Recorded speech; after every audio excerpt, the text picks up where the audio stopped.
Magandang gabi po, bati kong magiliw sa mga panauhing dito ay kasaliw. Tayo'y naririto ating lilimin, isang balagtasan, tunghayan po natin. Usaping ilalatag, ating maririnig, tagisan ng isip, kanikanyang panig. Atin ang alaming paksang hinihibig sa ating tanghalan. Dito ay lumapit. Mga kababayan, ating tuklasin kung si Balagtas ba'y dapat pang yakapin. Mga aral niya ba'y hagdan sa progreso o harang na pader sa mga Pilipino? Ang mga makatang dito'y nagpipisan sa ngalan ng pagtulay, inaanyayahan. Bigyan nyo ng punto, mga bulay-bulay. Panig na pinili ay bigyan ng buhay.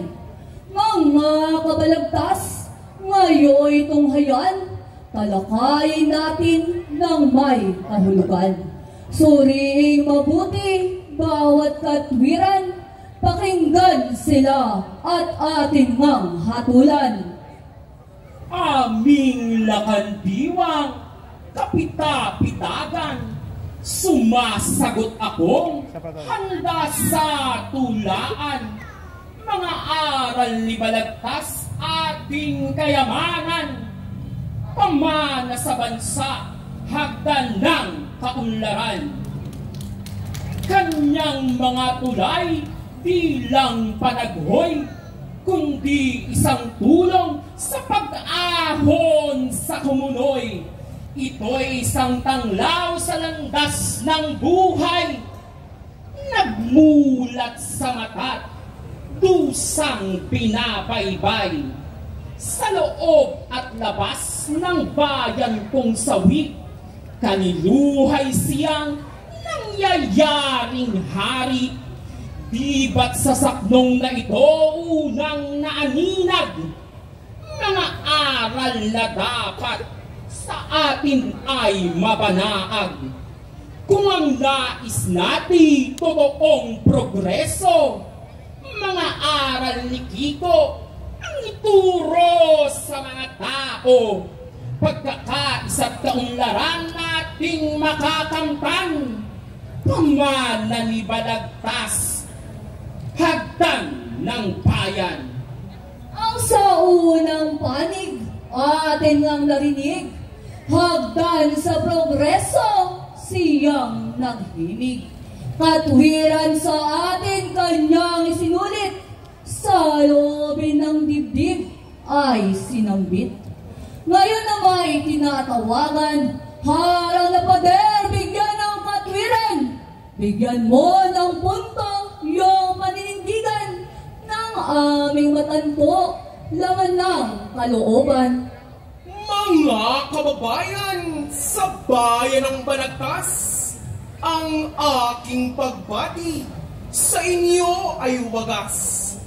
Panig kong pinili, mabuti at tapat, pamana ni Balagtas, harang at di sapat.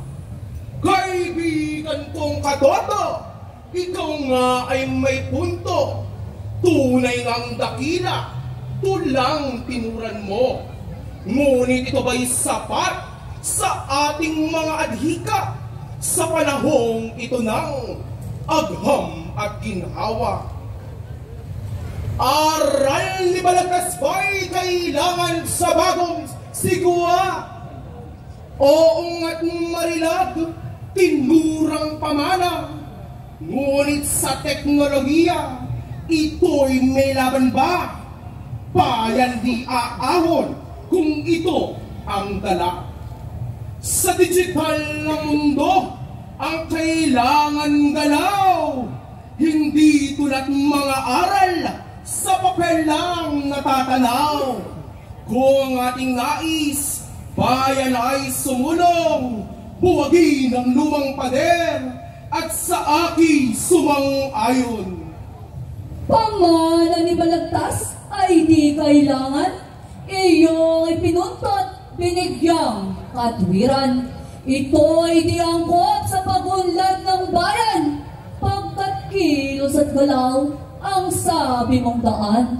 Ayaw mong tanggapin ang mga tinuran ng iyong katunggaling sa progreso'y hagdan.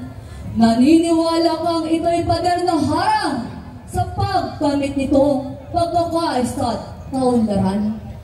Kaibigan, isip mo'y nilason ng bago, nilimot ang ugat ng ating pagkatao.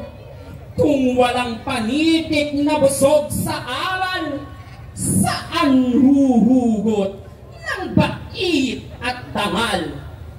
Kaya kung sinasabi mong aral niya'y hadlang, isang kamaliang paniniwala ng mangmang.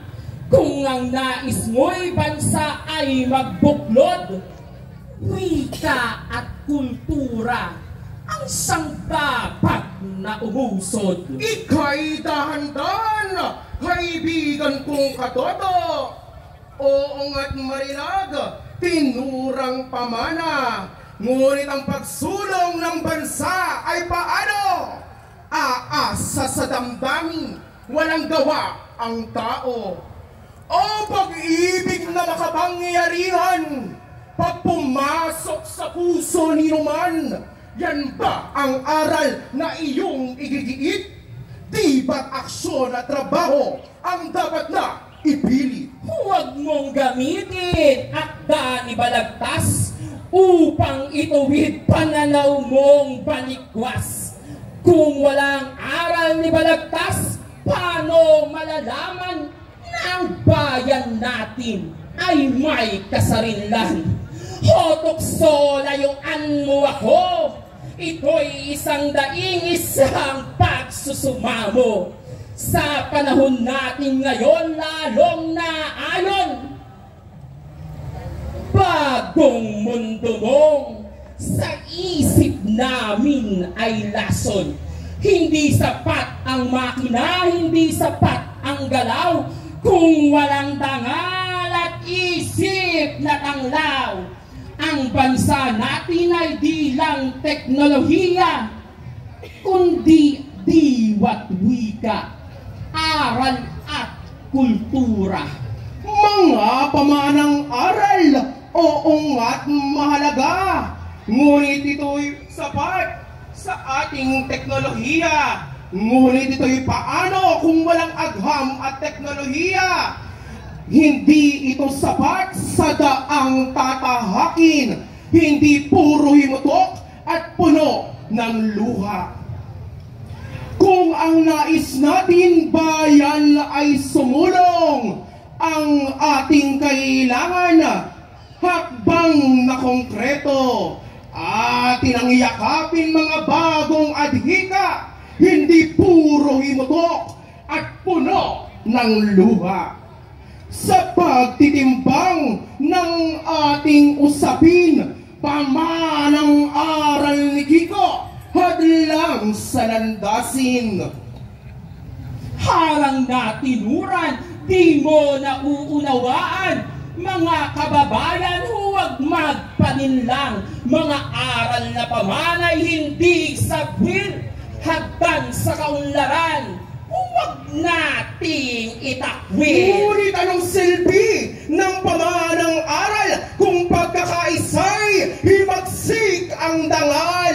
Mga sugat ng bayan, kaniyang salaysay. Progreso ang ating nais, hindi pag-aaway. Aking kaibigan, iyong pag-isipan sa aral ni Balagtas, Pilipino'y Paano humusay kung ang aral sa puso ay sugat? Makalumang patnubay sa bayan ay pabigat. Pabigat na sinabi sa bayan ay panday. Pantay na hadlang sa ating pag-unlad. Pag-unlad ay makakamit sa pamanang aral. Kaibigang kapwa nagtatalo, tapusin na natin balagtas ang ito. Alin bang talaga ang mas wasto? Hagdan ba o harang sa progreso? Ang inyong pong husgay dapat nang idulog. Sinong nagtagumpay sa makatambantog? Ang aral ni Balagtas, ito ba'y hagdan o harang sa mikhi? Ang sabi ng isa, ito'y nagsilbing ilaw. Gabay sa landasin, sa daan ay tanglaw.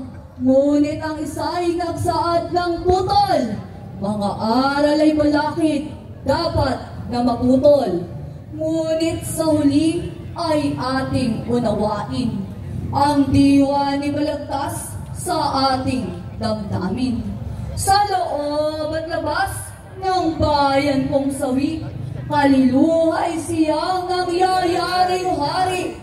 Ito nga'y aral mula sa dakila. Nang aral ay wasto, mabuti ang adhika. Kaya hiling ko sa buong madla, hagdan sa progreso ay palakpakan nga. Ngunit anong silbi ng pamanang aral kung kanyang gaway hindi marangal?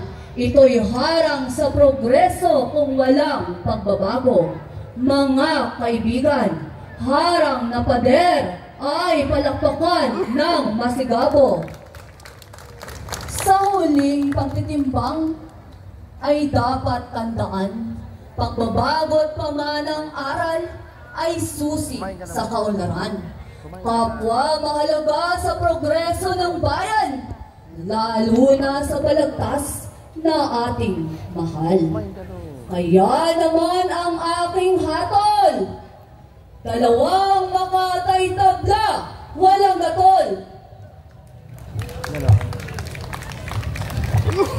Pamanang aral ni Balagtas, hagdan o harang na pader sa pagkakaisa at progreso ng mga Pilipino. Sinulat ni Ginang Christine S. Castro mula sa Paaralang Elementarya ng Lumos.